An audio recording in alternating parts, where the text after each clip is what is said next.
저는 오늘 진행을 맡게 된 최휘병 프로그래머라고 하고요. 오늘 혹시 뭐 좀 뒤에 앉아 계신 분들도 좀 가까이 와서 앉으면은 더 좀 재미있는 자리가 될 것 같습니다. 예, 감독님 안녕하세요. 네, 아, 네. 간단하게 인사 부탁드리겠습니다. 네. 안녕하세요. 저 연합 연출한 우경이라고 합니다. 감사합니다. 손영수 배우님도 계세요.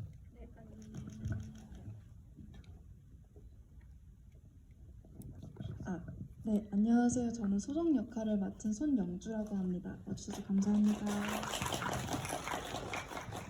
감독님, 저희가 이 작품으로 감독님께 처음에 경쟁 섹션에 저희 영화제에 초청을 한다라는 소식을 들으셨죠? 네, 그때 기분이 어땠는지 네, 말씀해 주시겠습니까? 너무 좋았고요. 죄송합니다. 일단 좋았고요. 근데 한편으로는 조금 솔직하게 말씀드리면 네네. 아까 프로그래머님 잠깐 언급하신 것처럼 약간 이게 이제 어머니가 죽고 이런 것들이 나오는데 어린이 영화제에서 괜찮을까 약간 이런 네. 생각도 약간은 하기는 했었던 것 같아요. 근데 어쨌든 이 영화의 이런 메시지 이런 것들 이렇게 봐주셔서 네. 감사하다는 말씀을 다시 한번 드리고 싶고요.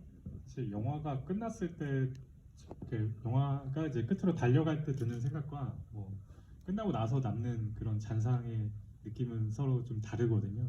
저는 이 영화 굉장히 흥미롭게 보면서 이 영화의 끝이 어디고 이 영화가 그래도 우리한테 좀 전달을 하고자 하는 이미지가 아니라 어떤 메시지가 있을까? 라는 질문으로 끝까지 보게 되는데요. 저는 마지막 장면에서는 거의 좀 무너지면서, 그러니까 무너졌다는 게 되게 좋은 의미인데요. 어, 그 소정의 어떤 그 이야기를 우리가 끝이 아니라 더 이어갈 수 있다라는 생각으로 좀 보게 된 것 같아요. 그래서 사실 이 영화 사실 할 얘기가 굉장히 많이 있고 좀 비주얼적으로도 좀 얘기 많이 나누고 싶고 저는 이게 컨셉이 먼저인지 아니면 이 이야기가 먼저인지 되게 궁금해지더라고요. 근데 제가 느낀 거는 어떤 이야기가 되게 중요시되는 영화였고 그로 인해서 어떤 컨셉화된 것들이 화면으로 되게 잘 구현이 된 작품이라고 생각을 합니다. 그래서 오늘도 좀 관객분들의 어떤 질문들 받기 전에 좀 개인적으로도 궁금했던 것들 좀 얘기를 나눌 것 같고요. 오늘 저는 굉장히 좋은 작품이라고 생각하는데 이 작품에 참여한 영주 배우님의 또 이야기도 좀 같이 나누고자 합니다. 뭐 영화 너무 잘 봤다는 이야기가 계속 올라오고 있고요. 네. 감독님은 이 이야기가 처음에 한 그 소정의 이야기고 19살 그리고 배경은 2008년도죠. 처음에 이 이야기를 좀 구상하게 된 좀 어떤 간단한 어떤 발상이라든가 어떤 영향 같은 게 있었는지 감독님께서 말씀해 주실 수 있을까요? 처음에는 일단은 부모님이 죽고 집을 구하고 독립하면서 자립하고 예. 성장하는 어떤 여자아이 이야기로 생각을 했었어요. 이야기로 생각을 했었고 그 일단 독립하고 성장을 하기 위해서 뭐 죽음이라는 게 필요하다고 일단 생각을 했었고요. 네. 그러니까 세상에 이제 처음으로 이렇게 내던져지는 그런 이야기를 하고 싶었었어요. 그 영주 배우님은 처음에 감독님의 어떤 시나리오를 처음에 받으셨었나요? 처음에 어떻게 이 작품과 만나게 됐었는지. 오디션을 이제 봐주시면 감사하겠다고 저한테 연락을 주셔서 예. 네, 경희 감독님의 아시는 또 감독님께서 네네. 네, 저의 추천을 해주셨다고 들었어요. 그래서 그걸 통해서 시나리오를 받아서 오디션을 보게 됐습니다. 시나리오를 읽었을 텐데 처음에 이 이야기와 그 소정이란 캐릭터는 어떻게 좀 마음에 남아서 이제 결정을 하게 됐는지도 좀 궁금합니다. 사실은 장편 이제 주연으로서 오디션을 봐달라는 이제 그런 것에 되게 너무 설레었고 사실 장편 그게 그리고 첫 장편이죠. 네, 이 첫 작품이. 장편이었고 첫 네. 주연으로서 이제 연락이 와서 그거에 대한 설렘도 가득했었고 그 다음에 일단 설레임이 가득했었고요. 오디션을 보기 전까지. 그 다음에 확정을 맞은 다음에는 어쨌든 이게 소정이의 시점과 소정이의 상황으로 이루어진 극이다 보니까 네네. 혼자서 해야 되는 장면들이 좀 많았어요. 그래서 그런 장면들의 감정들을 어떻게 구현을 할지 어떻게 표현할 수 있을지에 대한 부담감도 있었고 그리고 그런 방법들이나 그런 어려움이 있을 땐 감독님께 같이 여쭤보면서 대화를 좀 많이 같이 하셨네요. 함께 만들어 갔던 것 같습니다. 저도 이 영화 보면서 이렇게 여자 주인공의 어떤 클로즈업된 샷들이 되게 많았던 게 되게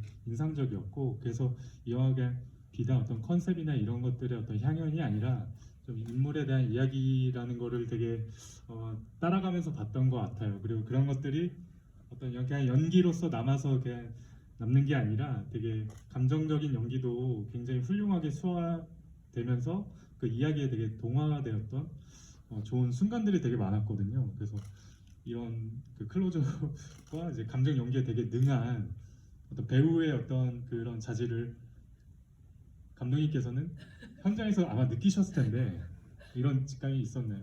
여러분들도 좀 연기를 좀 잘하신다고 좀 느끼지 않으셨나요? 영주 배우님께서 느꼈어요. 네, 감독님께서는 이게 촬영을 하면서 이 배우에 대해서 더 많이 알게 되거나 어떤 배우의 오디션 어떤 때 들어오는 순간부터 부터 느꼈어요. 약간 농담이고요. 뭐, 일단 배우님, 그러니까 약간 제가 느끼기엔 지금 배우님하고 작업하면서 제가 뭐 느꼈던 것들 그런 것들을 얘기를 하는 게 좀 좋을 것 같은 그런 예, 그렇죠. 네, 네. 그런 것 같아서 오디션 얘기가 나와서 오디션 때는 그러니까 아까 배우님이 얘기하신 것처럼 다른 이제 동료 감독님이 그러니까 사실 이 역할 소정 역할을 캐스팅하려고 하는데 좀 되게 힘들었었어요. 그러니까 네네. 되게 좀 사실 보셨으니까 이게 되게 좀 어려운 상황이기도 하고 근데 또 한편으로는 19살이라는 나이인데 이게 그 나이대에 그런 것도 좀 있어야 하고 그러니까 처음에는 이제 캐스팅을 성인 연기자로 해야 될지 뭐 이런 얘기들도 스태프들하고도 많이 하고 했었었는데 또 그렇게 되었을 때 또 이 나이대만이 갖고 있는 그런 게 좀 잘 좀 묘사하거나 그런 것도 좀 어렵더라고요. 근데 아무튼 얘기로 돌아와서 네네. 그 다른 감독님이 추천을 해주셨고 근데 이제 배우님 다른 그 전에 했던 다른 작품 단편 대리시험 대리시험 보고 괜찮다, 좋을 것 같다. 약간 호기심이 생겼었어요. 그래서 손에 왔는데 그때 배우님이 배우님한테 얘기하긴 했었지만 그때 딱 이렇게 교복을 입고 이렇게 와서 막 하는데 되게 그냥 소정이 같았었어요. 그래서 그랬어요. 네. 그래서 소정이구나라고 생각을 했었었는데 근데 배우님한테 나중에 오디션 때 그게 되게 좀 인상적이었었고 좋았었다라고 했었었는데 그 배우님이 사실 교복 입고 온 게 약간 전략이었다고 얘기를 하더라고요.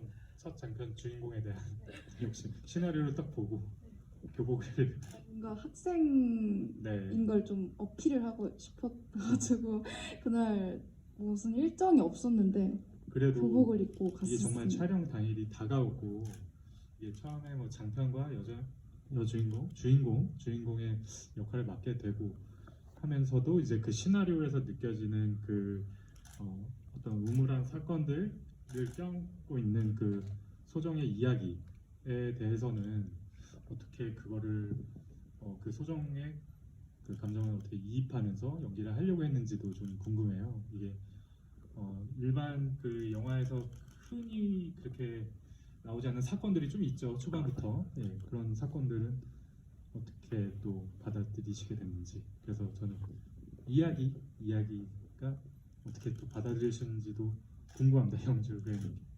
예. 우선 저는 씬별로 소정이가 일기를 쓴다면 어떻게 썼을까 해서 이제 프리 작업 때 일기장을 쓰고 감독님께 보여드리고 이러한 감정이 맞을지에 대해서 많이 얘기를 나눴고요. 그걸 토대로 조금 촬영 그래서, 네, 촬영장에서도 일기장 이제 가져와서 함께 보고 이런 식으로 작업을 진행을 했고요. 그 다음에 조금 소정이가 엄마를 어떻게 생각하는지가 너무 어려웠었어요. 사실 처음에는. 처음에 네, 저는 엄마라는 이미지는 굉장히 좋고 친구 같고 너무 네. 가까운 존재인데 소정이는 그게 아닌 뭔가 여러 가지 감정이 복합되어 있는데 그걸 어떻게 표현할지가 너무 어려워서 감독님한테 여쭤봐서 좀 제 실제 엄마가 아닌 좀 다른 걸 생각하면 어떨까 약간 이런 식으로 조금 다른 거는 접근을 어떤 거였나요?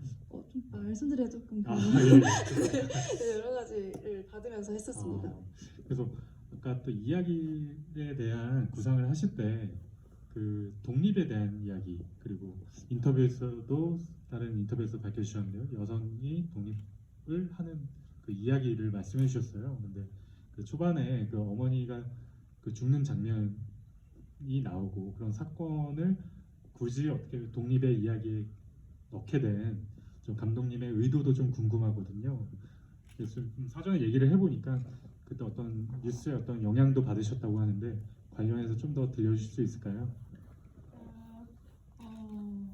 처음에 이 영화에서 지금 보면 시신을 엄마가 죽고 사망 신고를 못하고 계속 소정이 있는데 처음에는 엄마가 죽고 이제 사망 보험금을 받고 독립하면서 집도 구하고 뭐 이렇게 사는 그냥 그런 여자의 이야기를 정말 되게 옛날에는 그런 아이템 그런 이야기로 생각을 했었어요. 그러다가 그러니까 그 이야기를 위해서의 어떤 네네. 설정 같은 거는 사실 전부터 약간 생각을 했던. 네네네. 근데 좀 이 독립이 그냥 단순히 뭐 그냥 그렇게 해서 독립을 한다라기보다는 좀 어쨌든 엄마라는 그런 과거라고 해야 될까? 자기 그런 뿌리 그런 것들에 대한 딜레마가 인물이 좀 계속 있었으면 좋겠다라는 생각을 했었고 그러면서 이런 이야기가 약간 일종의 되었는데 어떤 시신을 유기하면서 어떤 그 죄책감도 동시에 네네네. 가지게 되고. 근데 네, 그렇게 해서 이런 이야기를 생각을 하게 됐었고 그리고 아까 프로그래머님이 말씀하신 그런 사건들은 사실 그러니까 시나리오 이제 쓰다 보니까 이런 시신 혹시 뭐 유기하거나 이렇게 시신을 좀 숨겼던 그런 사건들이 뭐 있었는지 그게 약간 뇌리에 좀 네네 남으셨었군요. 네네 사실 이거를 이제 뭐 영화의 또 이야기의 전개에 넣고 이런 것들은 다 사실 그 죽음이 뭐 이 이야기에 큰 영향이 있었냐라는 질문에서는 저는 그게 크게 작용했다기보다 그 뒤에 새롭게 알게 되는 성현과의 이야기 뭐 이런 것들로 이어지게 되어가지고 저는 하나의 설정이라고만 이렇게 받아들여졌거든요. 그래서 크게 뭐 이거에 대한 사실 큰 궁금증을 뭔가 그렇게 있진 않겠구나라고 또 생각을 했고 그 뒤에 있는 이야기들이 되게 흥미롭게 전개가 돼가지고요. 극 중에 이제 소정은 그런 상황에서도 이제 음악에 끈을 놓지 않고 계속 뭔가 글을 쓰거든요. 그러면서 성현과의 그 접점도 그렇게 알게 되는데 아까 뭐 독립의 이야기가 나왔으니까 음악의 얘기를 하기 전에 여기도 질문이 나오는데요. 집에 대한 이야기가 있어요. 성현과 그 소정은 둘 다 집 밖을 좀 벗어나기 위해서 음악을 하기도 하고 실제로도 그 집안에서 좀 벗어나고 싶어하고 저 개인적으로는 약간 벗어나고 싶어하는 집일수록 좀 더 회화적으로 그 안에 이 집의 이미지가 좀 뭔가 더 이상하고 좀 아스트랄하게 뭔가 꾸며져 있더라고요. 그런 것도 좀 질문을 해보고 싶었어요. 뭔가 성현이 느끼는 그 집보다 소정이 느끼는 그 집의 그 이미지가 되게 인상적으로 좀 남았던 것 같은데요. 좀 감독님이 이 영화를 찍으면서 그 집에 대한 또 이야기도 좀 해줄 수 있을까요? 잠깐 예. 죄송한데 그 질문이 영화에서 다시 그 주인공 두 명이 이제 집 밖을 나가려고 하잖아요. 그런 것들에 대한 집의 이 영화 안에서 그 두 인물이 가지고 있는 그 집의 이미지를 어떻게 영화 속에 구현하려고 했는지 또 어떤 의미가 있기 때문에 좀 이렇게 적극 활용을 하지 않았을까. 네. 집이라는 게 독립할 때 굉장히 중요하다고 생각을 했었어요. 그냥 개인적으로 저는 그러니까 저도 되게 저는 한 20대 중반쯤에 처음 자취를 하게 됐었거든요. 그러니까 계속 그 부모님하고 계속 같이 살다가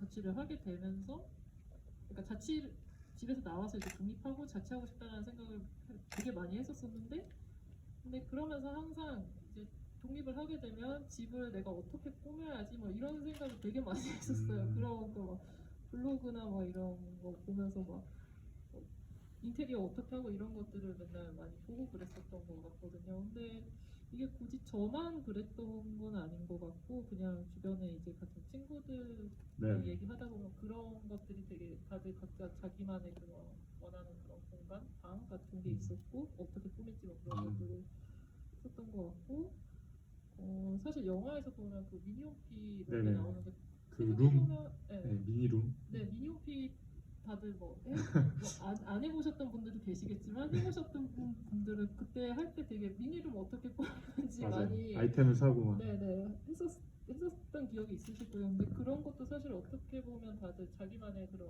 공간을 하려는 그런 거였을 거라고 생각을 하는데 그래서 이 영화에서는 그 소정의 현실의 집과 상상 속 노래 장면에서 나오는 집을 좀 많이 대비를 하려고 했었고 한편으로 그게 어떻게 연결을 시킬 건지 그런 것들이 좀 많이 중요했었어요. 저도 그런 색깔이 되게 과도하게 그 소정의 얼굴을 때리면서 뭔가 집의 이미지들이 실제 모습보다는 어떤 그 가상의 그 상상의 어떤 이미지가 또 소정의 음악과 함께 나오거든요. 그런 장면들이 좀 인상적이었던 것 같고 그게 소정이 좀 같이 있고 싶어하는 어떤 그 집의 이미지가 현실에 없다는 거를 좀 반증하는 이미지 아니었나 생각이 되고 싸이워드나 이제 뭐 음악을 짓거나 뭐 중간 영화에 보면은 뭐 검은 텍스트에 이제 채팅창에 글이 막 이렇게 올라오고 이런 것도 다 소정의 공간이라고 저는 생각을 했거든요. 그래서 이 영화가 처음에는 뭔가 뭐 이렇게 죽은 남편을 속이면서 이제 끝까지 살아가는 할머니의 이야기나 이런 면에서 좀 사회 비판적인 메시지가 있거나 이런 건가 잠깐 생각했지만 영화가 이제 거의 흘러갈 때는 그것보다는 어떤 소정의 내면의 이야기고 그 공간의 이야기고 좀 그런 것들이 없는 상황에서 이어지는 이야기구나 라는 생각을 했거든요. 그래서 그 성현과의 관계도 되게 인상적이었어요. 저희 인터뷰에서 이 연애 그 둘의 연애가 좀 성장으로 이어진다는 감독님의 이야기 들었을 때 되게 사건과 다르게 되게 건강하고 보통 영화에서 이제 남녀 간의 어떤 사랑 이야기를 달달함이나 뭐 어떤 일탈이나 뭐 이런 텍스트로도 사용하기도 하는데 약간 이렇게 그 둘의 관계가 되게 좋았거든요. 그리고 그 둘의 관계를 어떻게 또 설정하게 됐는지도 또 감독님과 또 영주 배우님 그 연기를 한 또 입장에 대해서 좀 얘기를 하고 싶습니다. 네, 성현의 포지션. 네. 말씀하신 것처럼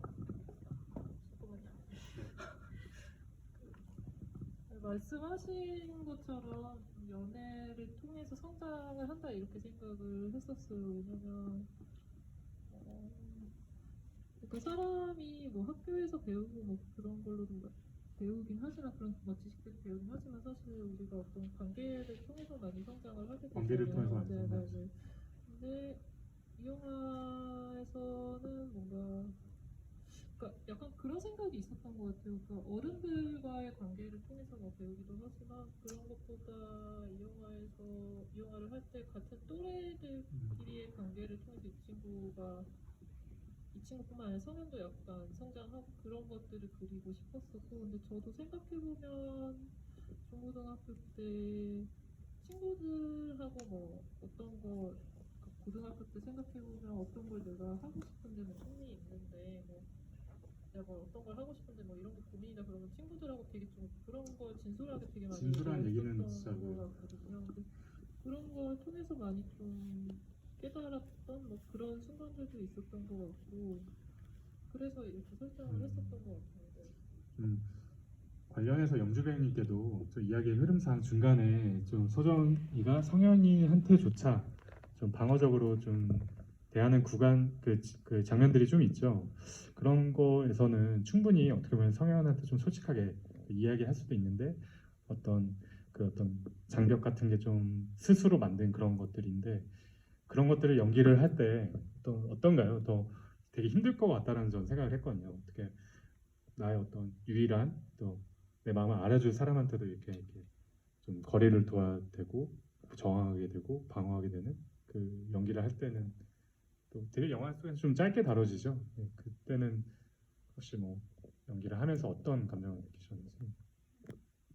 저는 소정의 입장에서는 일단 고립되어 있는 상황에서 뭐 사실 친한 친구도 없고 가족들도 제대로 된 가족 구성이 잘 안 돼 있는 상태이다 보니까 성현이를 너무 좋아하지만 성현에게 이런 상황과 내 내면을 이제 사람과 관계를 맺을 때 모든 걸 다 밝히진 않잖아요. 그렇죠. 뭔가 이제 뭐든지 사람마다 비밀이 있다고 생각을 하는데 소정이 입장에서는 굉장히 큰 비밀이고 이거를 통해서 실망해서 나를 오히려 떠나면 떠나갈까 봐. 어떡하지? 약간 내가 다 마음을 열고 모든 걸 얘기했을 때도 남아 있어줄까? 약간 이런. 그런 네, 사실 아예 없는 상태보다 있었다가 없는 게 더 무서운 거다 보니까 맞아요.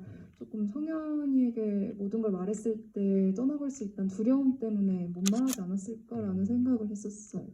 다행히 뭐 그 뒤에 굉장히 둘은 또 서로의 어떤 사건을 알게 되면서 마지막 장면을 또 얘기를 좀 하고 싶은데 이 얘기는 이따가 하도록 하고요. 지금 질문이 꽤 많이 올라와서 제가 카톡방에 올라온 그 질문들을 좀 읽어주면서 그 질문을 좀 드리도록 하겠습니다. 소정의 연기가 아주 인상 깊네요. 네. 정말 그 배우님의 어떤 연기에 대한 상상이 되게 많고요. 그러니까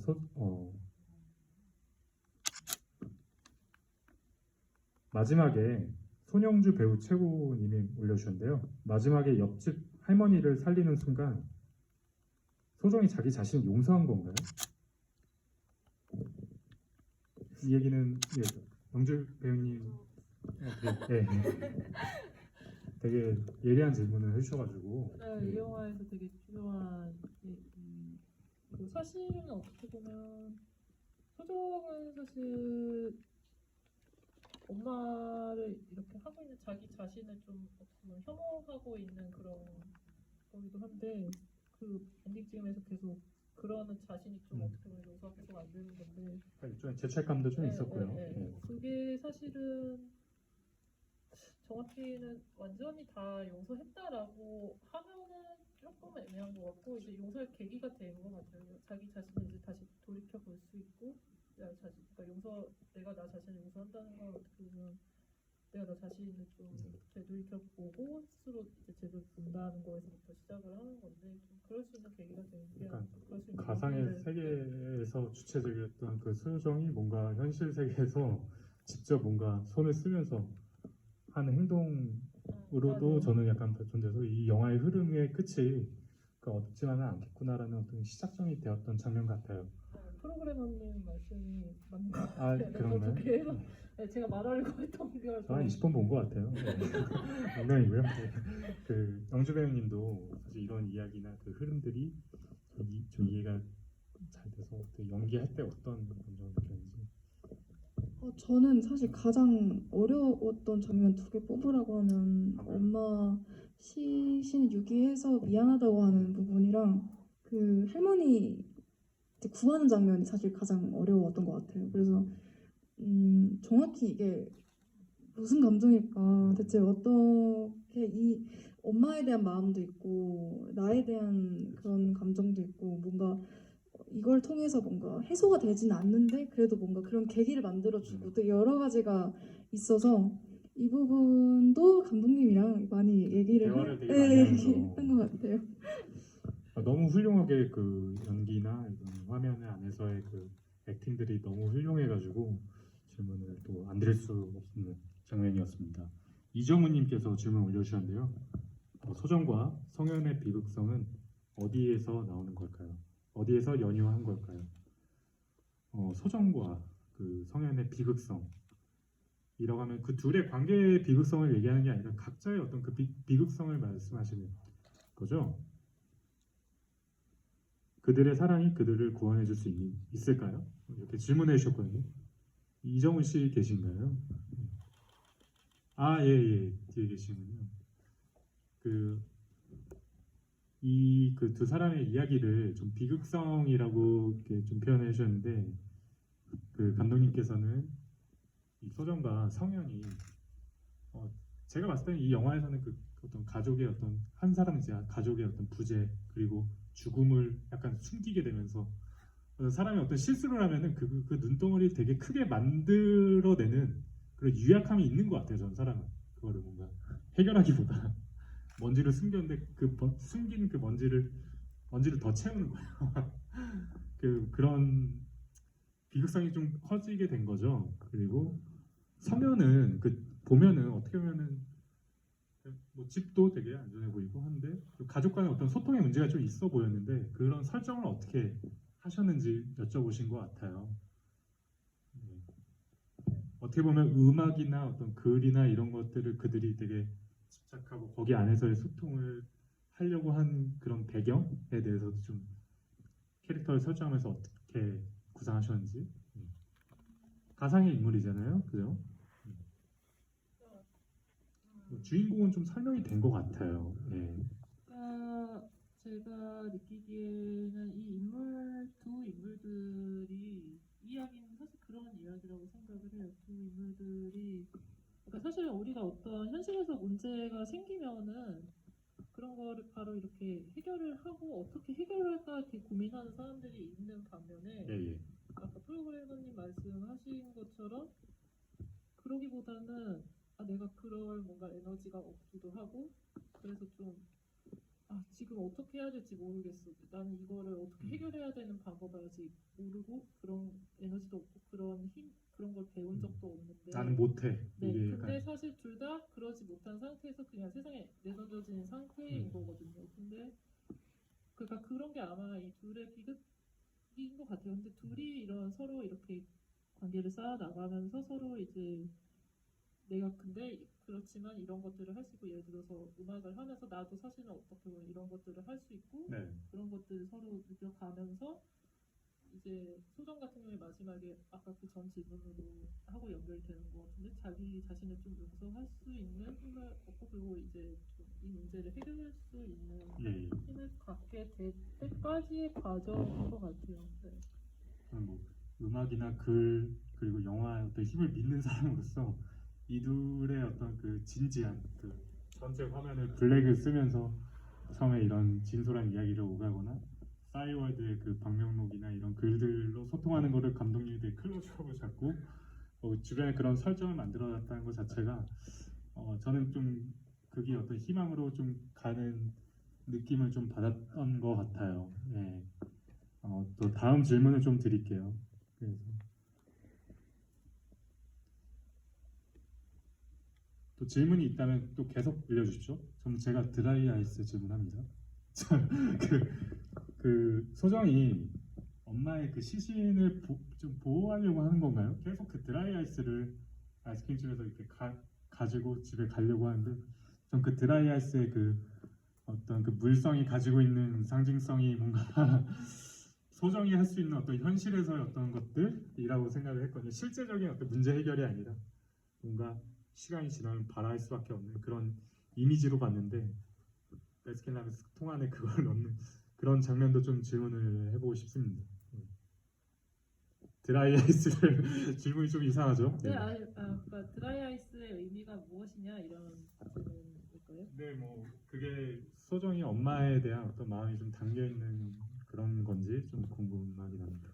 그러니까 뭐 미안함과 한편으로는 근데 우리가 어떻게 보면 소정은 엄마한테 잘못을 계속 하고 있는 거잖아요. 근데 뭔가 누군가한테 잘못을 했는데 뭔가 제대로 이렇게 대면할 용기가 없으면서 그러니까 뭐 그런 것 이게 좀 적당한 비유인지 모르겠는데 내가 뭔가 그러니까 예를 들어서 제가 어렸을 때 뭐 동생하고 막 싸웠어요. 네. 싸웠는데 이걸 미안하다고 제대로 얘기는 해야 되는데 가족들하고는 또 미안하다는 얘기는 잘 잘 안 하게 되고 되는 것 그리고 같아요. 다음날 집에 와서 동생한테 떡볶이 샀으니까 뭐 먹어 이러면서 사과의 제스처 같은 걸 취하는데 사실 사과는 한 건 아닌 거잖아요. 근데 맞아요. 어떻게 보면 드라이 아이스도 표면적으로는 이제 엄마를 유지하고 내가 엄마를 어떻게든 어떻게 하려는 그런 노력이기도 한데 그러면서 소정은 한편으로 그래도 나는 엄마한테 이런 거라도 이렇게 내가 하고 있다 이런 생각을 하고 아마 그게 사실 드라이 아이스보다는 꽃도 사실 그런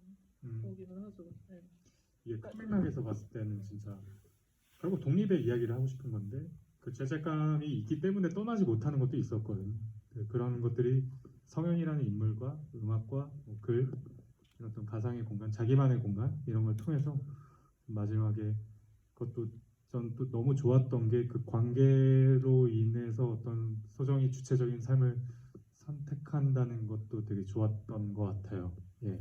특히 마지막 장면 좀 궁금한 것도 가사를 다 쓸 것 막 이렇게 종이가 적혀져 있는 걸 소정이 받게 되면서 그런 마지막 장면에 대한 감독님이 어떤 의도라기보다 선택의 문제라고 저는 생각하는데 가사를 다 쓸 것은 이제 완성되지 않은 거잖아요. 완성되지 않는데 너 계속 써야 된다. 써라. 그러니까 이런 것들이 그 말투가 이게 어떻게 보면 명령어조인데 이야기를 따라왔을 때 전혀 그렇게 들리지는 않았던 것 같아요. 성인이랑 그 두 사람의 관계를 봤을 때 감독님 그 마지막 장면에 대한 이야기를 좀 어떻게 선택하고 고민 많으셨을 것 같은데 그렇게 짜게 됐는지 궁금합니다. 일단 마지막에서 이 친구가 좀 하고 싶은 걸 할 수 있는 그러니까 네, 그런 힘을 갖는 사람으로 성장했으면 좋겠다라고 생각을 했고 그리고 그런 게 약간 자기 표현을 하는 방법 어떻게 보면 가사 쓰는 것도 자기 표현을 하는 거잖아요. 그런 사람 그런 그러니까 이 친구가 뭐 그래서 어떤 가사를 썼냐 이런 것보다는 이런 힘을 가진 사람으로 이제 다음에 이제 나갈 수 있겠다 이런 네, 이런 느낌을 좀 받았으면 좋겠다라고 생각을 했었어요. 배우님도 그 마지막 장면에 대해서 좀 코멘트 같은 걸 내가 연기를 하면서 아니면 또 이 이야기를 봤을 때 마지막 장면에 대한 좀 느낌 이런 것들을 말씀할 수 있을까요? 좀 괴로운 질문인가요? 네. 마지막 장면 찍을 때 그러니까 생각나는 여러 장면들이 있었나요? 예, 에피소드가 있는데 아, 예, 배우님이 기억하실지 모르겠는데 마지막에 이제 자전거 타고 가는 장면 찍을 때 이제 오케이를 하고 그때 이제 그게 약간 자전거 이렇게 배우님이 하고 저희는 이제 차를 앞에 타가지고 그걸 이제 팔로우하면서 찍는 아, 예. 거거든요. 그래서 이제 무전기로 이렇게 이야기하면서 무전기로 뭐 상황 이렇게 서로 뭐라고 해야지 공유하면서 찍었었는데 네. 배우님이 오케이 하고 나서 배우님이 이제 다시 가는데 배우님이 오케이 이러면서 생각하시고 그 장면에서요? 들렸었거든요. 그래서 이게 진짜 소정의 기분이 진짜 이런 생각을 좀 했었던 것 같아요. 그냥 머물러 있던 사람이 어떤 속도를 느꼈을 때 그런 그리고 그 마지막 장면 찍을 때 감독님께서 막찰이라고 생각하고 찍어라 이러셔가지고 막차? 마지막 촬영. 약간 마지막 네. 촬영이거나 네. 아니면 이 영화 다 끝나고 해외 여행 가는 상상을 하면서 해라라고 했는데 코로나가 터져서 뭐 여러 가지 이유의 오케이였던 걸로 좀 이해를 해야 되겠네요. 약간 이게 약간 소정의 어떤 삶을 뭔가 삶의 주인, 삶의 작가라고 했을 때 결국 작가라는 거에 어떤 숙명은 쓸 말이 없을 때까지 써야 되잖아요. 근데 소정은 사실 그럴 기회가 많이 없었다고 저는 생각을 하거든요. 누가 부추기지도 않았고. 근데 그럴 때마다 성현이 와이나 왜 안 써? 한번 써, 한번 해봐 하면서 마지막에는 더 길을 열어주는 장면처럼 보여서 이게 이 영화가 뭐 결말이 결국에는 이제 소정이 노래를 완성했다 뭐 이런 것보다는 더 좀 이어지는 이야기로 발전하는 어떤 그 가능성의 영화 아닌가 싶었습니다. 또 질문들이 좀 이렇게 올라오는데요. 영화를 제작할 때 참고가 된 영화 있나요? 저희 예, 뭐 뭐 많은 영화들 참고했었었는데요. 일단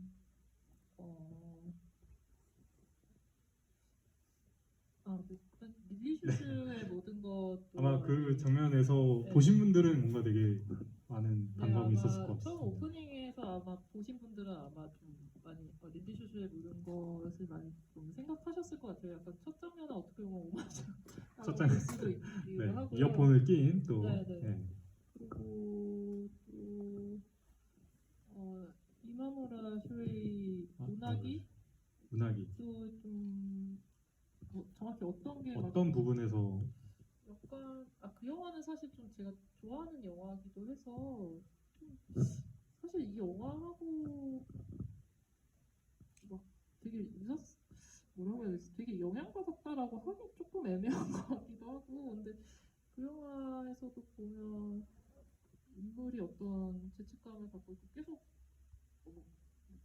그 영화에서는 이제 그 주인공이 부인을 죽여요. 부인을 죽이고 나서 시작을 하거든요. 네. 부인이 불륜을 저질러가지고 그래서 이제 감옥살이를 하고 그 모범수여가지고 조기 출소를 하는데 그래서 어떤 그 상태에서 뭔가 사고를 치면은 다시 감옥으로 가야 되는 상황인데 근데 그 주인공이 그 자기 부인을 그렇게 한 거에 대해서 죄책감을 자기가 못 느끼는데 그거에 대해서 좀 고민을 계속 하는 지점이 있어요. 근데 약간 어떻게 보면 소정 그런 것까지는 아니지만 그런 것들 그러면서 그 주인공 계속 좀 앞을 향해서 가는 그런 것들이 있거든요. 그런 것들이 있고 되게 인간적인 것 같아요. 자기가 뭔가 죄책감을 가지고 뭔가 계속해서 삶을 이어간다는 거 되게 성장은 하고 있지만 여전히 어떤 죄책감의 어떤 그 자장 안에서 벌어지는 고민, 사건들 계속 이어지는 사건들이 좀 영향을 좀 받으신.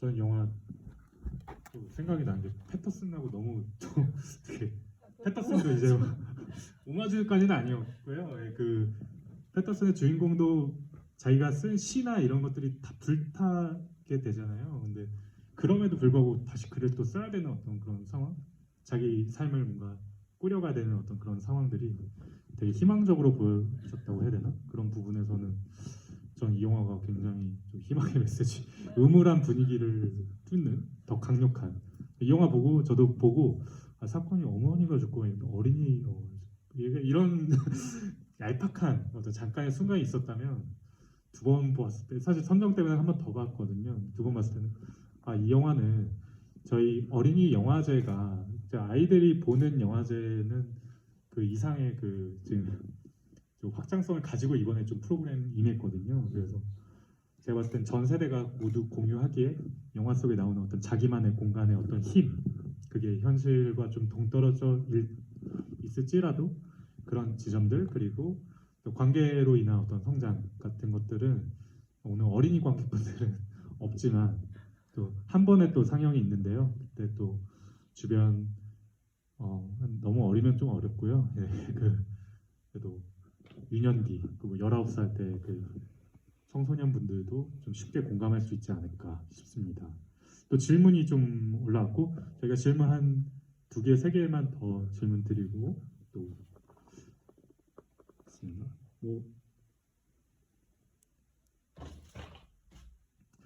뭐 이런 감상을 남겨주신 분들이 있습니다. 성현과 소정 둘 다 가족사를 과거로 분리하고 딛고 일어나는 부분을 19이라는 나이를 잘 보여주는 것 같다. 그러니까 가족사의 이야기는 어떻게 보면 배경이고 이 둘이 뭐 19살이라는 지금 딛고 일어나는 부분이 그 19이라는 그 제목과 좀 어울린다. 뭐 20이 되기 전에 어떤 그 들끓는 그 에너지를 말씀하시는 것 같기도 한데요.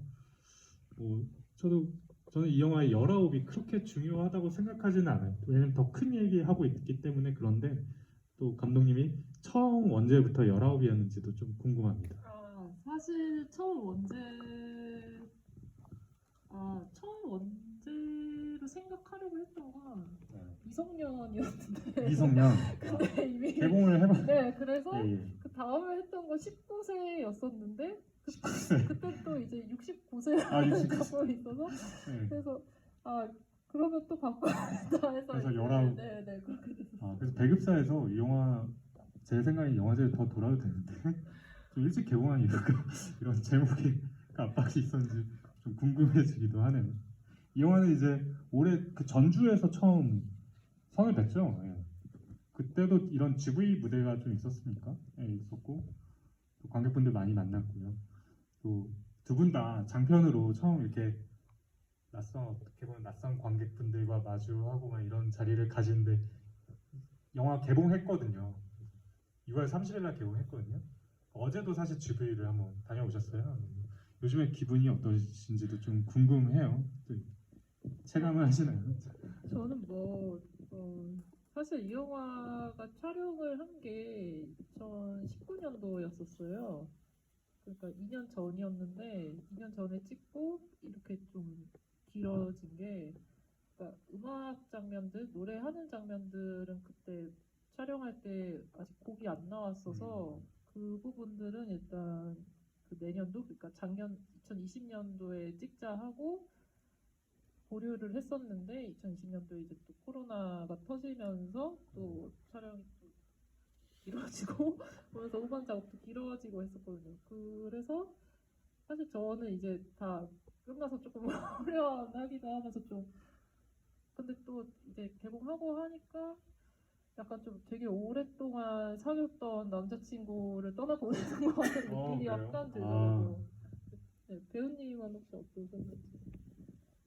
저는 이제 2년 전에 19살 소정이랑 동갑일 때 촬영했던 기억들이 이제 영화를 보면서 다시 떠올랐고 그때는 보지 못했던 것들 근데 지금은 이제 누가 보면 고작 2년이지만 저한테는 좀 크고 긴 그럴 것 같아요. 네, 2년이었어요. 왜냐하면 지금은 성인이 되었고 그때는 19살 미성년자였기 때문에 그래서 소정이가 영화에 진행하면서 저도 좀 같이 뭔가 힘든 부분도 있었고 성장한 부분도 있었어서 여러 가지들이 생각나면서 긴장도 되고 약간 좀 오묘한 감정이 좀 들었던 것 같습니다. 또 이게 또 시나리오를 완전히 뭔가 이거에 대한 이해가 되기 아닌 상황에서 뭔가 같이 감독님과 겪으면서 뭔가 또 소정을 만난 영화지 않을까. 좀 더 남다르게 캐릭터가 영주 배우님의 어떤 첫 작품이기도 하고 첫 작품의 그 배우이기도 하고 이런 점에서 좀 남다를 것 같다는 생각이 좀 듭니다. 이게 제가 이렇게 그 핸드폰 배터리 이렇게 빨리 달 줄 몰랐습니다. 이게 죄송합니다. 이게 배터리가 다 달았는데요.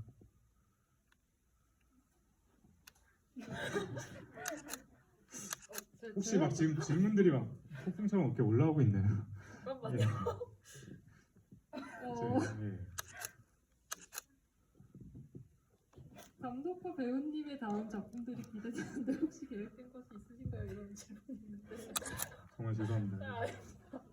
잠은 자다 펴주시겠어요? 네. 두 분의 뭐 지금 현재도 너무 궁금하네요. 네. 일단 네, 좋은 질문 감사하고 이게 영화제의 매력 아니에요? 네. 네, 저의 문제입니다. 아닙니다. 저는 사실 이번 작품이 사실 제가 뭐 영화 작업을 많이 하지는 않았지만 되게 그 전 작업들하고 되게 좀 성격이 되게 많이 다른 작품이었었어요. 그래서 좀 하면서 정말 너무 어려운데 그러니까 사실 저는 음악이나 미술 이런 것들 이렇게 시도해본 적이 한 번도 없었거든요. 아예 음악도 아예 그 전까지 되게 원래 배제를 영화 전공이 또 네, 영화과로 네. 하지만 원래 영화 전공을 하지 않았었고 그러니까 대학원 와서 영화 처음 희곡에 관한 수업을 좀 들으셨다고 네. 아까 하시죠. 예. 네네 그랬었는데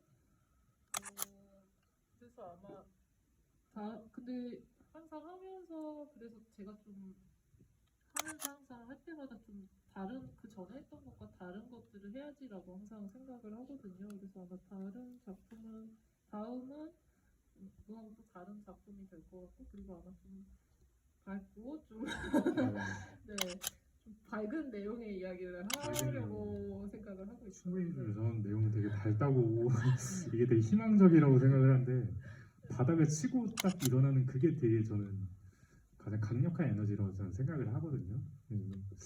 더 되게 궁금해진. 네. 또 감독님의 대사 능력이 그 이번에 그 주제곡으로 쓰였죠. 그게 썸머 소울인가요? 네네. 썸머 소울이라는 가수의 곡이죠. 네네. 예, 여기서 저는 2008년도에를 배경으로 한 영화인데 그때 나온 어떤 기존의 음악들을 사용하지 않고 로파이라는 그 약간 잡음 같은 것들의 어떤 원음의 어떤 질감을 가지고 있는 요즘에 유튜브에서도 로파이 그 장르의 영화 그 스트리밍을 틀면서 노동요라고 하면서 일도 하고 막 이러거든요. 근데 그런 것들을 감독이 또 직접 선택했다는 거. 그러니까 그거는 그때 시대의 공기를 완전히 그냥 전하고자 함이 아니라 감독님의 이야기를 잘 하고 싶어서 선택했던 것들이 되게 좀 좋았던 거예요. 그래서 이게 레트로 영화라고 저는 느껴지지는 않았거든요. 그런 로파이를 좀 선택하게 된 것도 되게 재밌었고 또 그 서머 소울이라는 노래는 너무 좋지 않나요?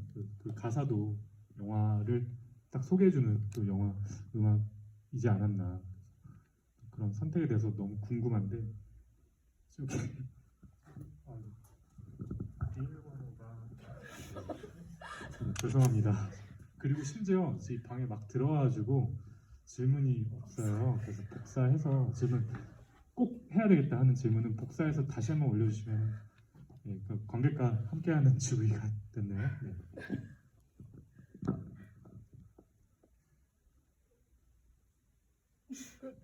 네, 또 네, 근데 이거는 진짜 감독님이 또 질문 선택한 것도 되게 매력적인 것 같아요. 하고 싶으면 하겠다. 아, 네. 잠깐만요. 영화에서 집의 의미는 뭘까요? 이런 질문을 네네. 주셨었는데 이게 혹시 아까 아까 하셨던- 지금 혹시 못하신 말씀이 있다면 또 주시면 좋을 것 같아요. 나름 잘 수행은 했어요. 그런 질문들은 했고 열차가 빠르게 포옹씬에서 열차가 빠르게 지나가는 장면은 하고 질문 주셨는데 의도한 것인지 그렇다면 무엇을 상징했는지 이런 질문을 주셨었는데요. 약간 그 장면에서 막 그 장면이 막 엄청나게 막 그런 뭐 의미를 내포한다라기보다 근데 좀 그런 대비는 주고 싶었었어요. 그러니까 저 열차 속에 있는 사람들은 되게 출퇴근하면서 그런 일상적인 삶을 사는 사람들인데 그 반대편에서 이 둘은 그렇지가 않으니까 그런 네 약간 그런 것들과 별로 좀 화면에 이해 뭐 이런 것도 있긴 영화적인 했었는데 어떤 스킬 같은 거라고 네, 저는 네, 네. 생각하거든요. 그런 뭐 시간성 뭐 이런 것 뭐 그런 것도 있었던 것 같고 근데 그 장면 찍을 때가 좀 많이 기억이 나요. 그 장면 찍을 어떤 때. 장면이죠?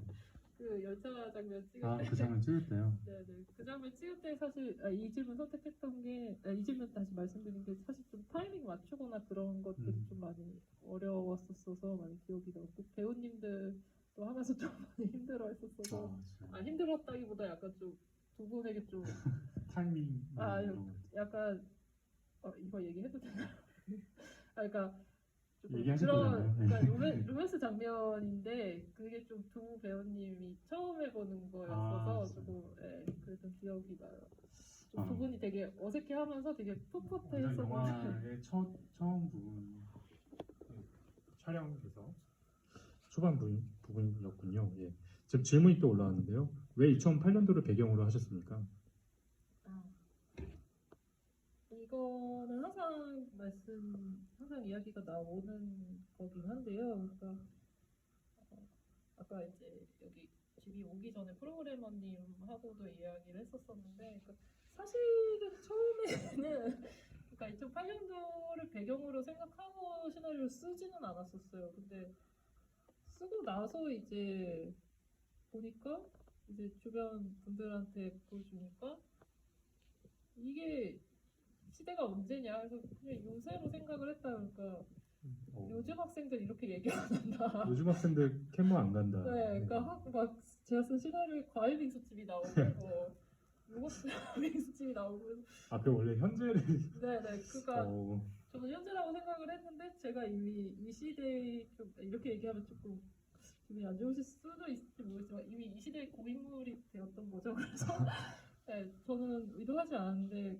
그래서 일단 좀 그래서 일단 1차적으로 좀 고민을 했었어요. 이게 현재 이야기로 해야 될지 전 과거 얘기로 해야 될지 왜냐면 어쨌든 이게 예산이 많은 영화가 아니기 때문에 과거로 했을 때 좀 로케이션 구하는 거나 그러니까 보시면서 아마 저 캠핑아 저기는 어떻게 구했지 이런 생각하시는 분들도 있으셨을 것 같은데 그건 2008년이 좀 정해지고 나서의 네네 그러니까 그런 것들이 좀 디벨롭 되게 사실 싸이월드도 아마 그런 거예요. 네, 네. 그러니까 사실 제작할 때 예. 좀 어려운 지점 중에 하나거든요. 그래서 고민을 했었는데 근데 또 이제 자료 조사들을 하다 보니까 이 소정이 엄마를 이렇게 집에 이렇게 어떻게 네. 하지 못하고 이러는 이유 중에 하나가 아버지랑 같이 살게 될까봐 이게 좀 두려운 것도 있는데 사실은 지금 이 시점으로 하면은 소정 그러니까 이게 좀 법적인 게 바뀌어가지고 지금 시점으로 하면 그런 것들이 좀 이치에 안 맞아요. 그러니까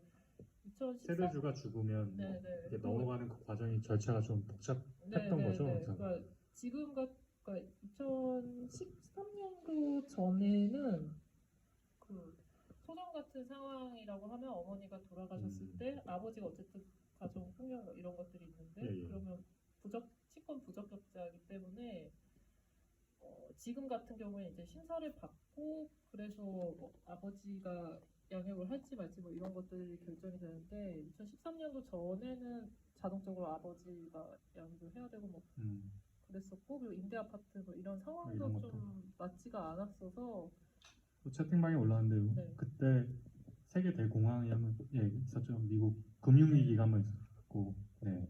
네네 맞아요. 그래서 어쨌든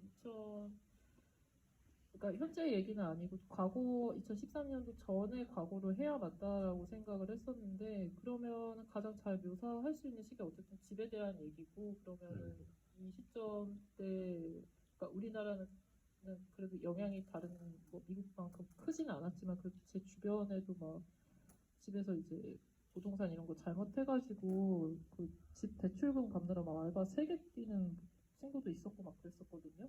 그런 것들이 떠올랐었고 그리고 다시 원점으로 돌아와서 제가 어쨌든 이 시대의 사람이기도 하고 해서 네, 이런 여러 가지 복합적인 이유로 좀 저도 이게 뭐 2008년이냐, 2010년이냐, 2007년이냐 그게 좀 중요하지 않다고 저 개인적으로는 그렇게 접근을 했어요. 왜냐하면 이 영화는 진솔한 개인적인 얘기를 하기 위한 판타지 영화라고 저는 생각을 해가지고 많은 것들이 작용해서 2008년이 된 건 맞지만 오늘 감독님 말씀해 주신 것처럼 또 이런 어떤 영화의 어떤 무게가 그런 시대적인 배경보다 더 저에게는 좀 판타지하고 또 진짜 자기 개인적인 얘기를 하기 위해서 감독님의 19살 28년 아니 8년도죠? 08년도죠? 저는 사실 그때, 네. 2005년도였어요. 그렇군요. 네, 네. 뭐 새롭게 알게 된 사실 또 새롭네요. 네. 이게 제 질문을 딱 두 개만 딱 할게요. 하나는 근황에 대한 저희 이야기니까 이거는 아까 제가 소정님의 그 근황을 이렇게 저희가 얘기하진 못했고 그 소정이는 그 뒤에 영화 이후에 어떻게 됐을까요? 어떻게 또 상상하고 계신가요? 두 분 다 또 얘기를 해주시면 간단하게. 네. 영주 배우님께서 사실 감독님께 여쭤봤어요. 어떻게 됐냐?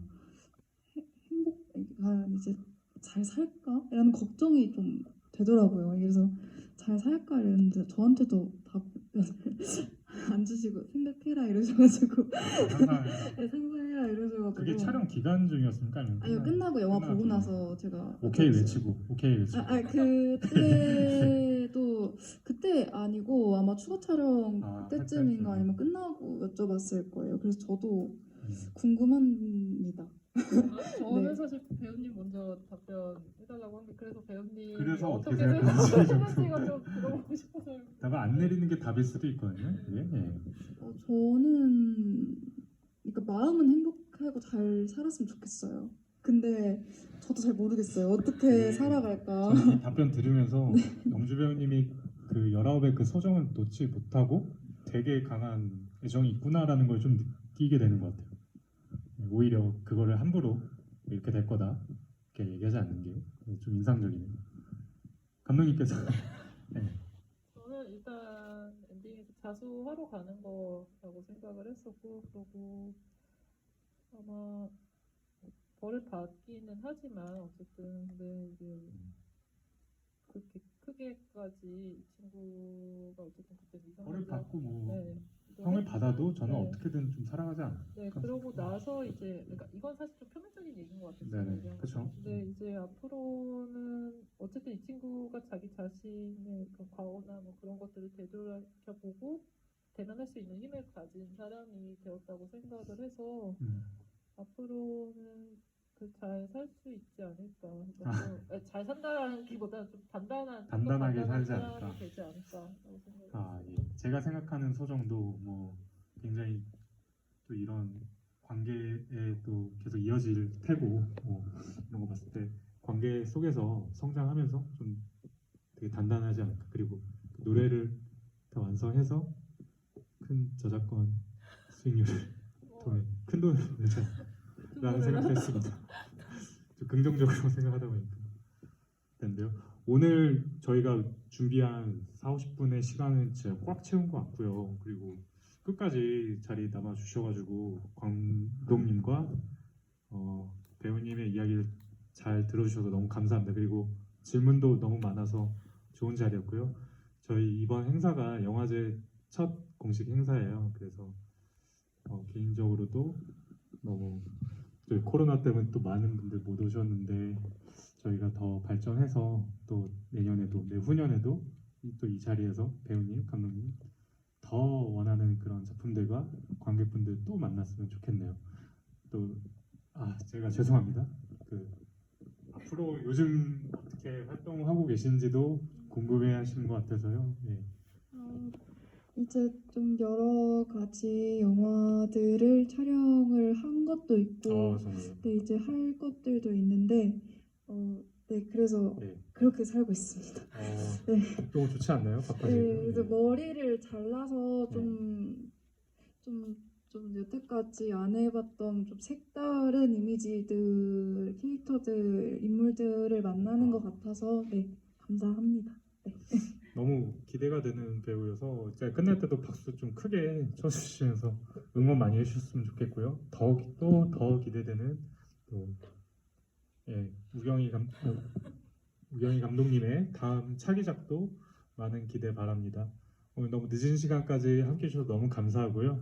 저희 굿키프 영화제는 19이라는 훌륭한 작품을 포함한 한 187편의 영화들이 상영되는 국제 어린이 영화제거든요. 오늘 보신 작품처럼 우리가 너무 얕게 어떤 어린이들에 대한 편견의 어떤 영화들보다는 또 이렇게 질문도 하고 좀 도발적일 수도 있고 이런 영화 축제거든요. 그래서 많이 오셔가지고 이런 자리도 많이 채워주시길 감사하겠습니다.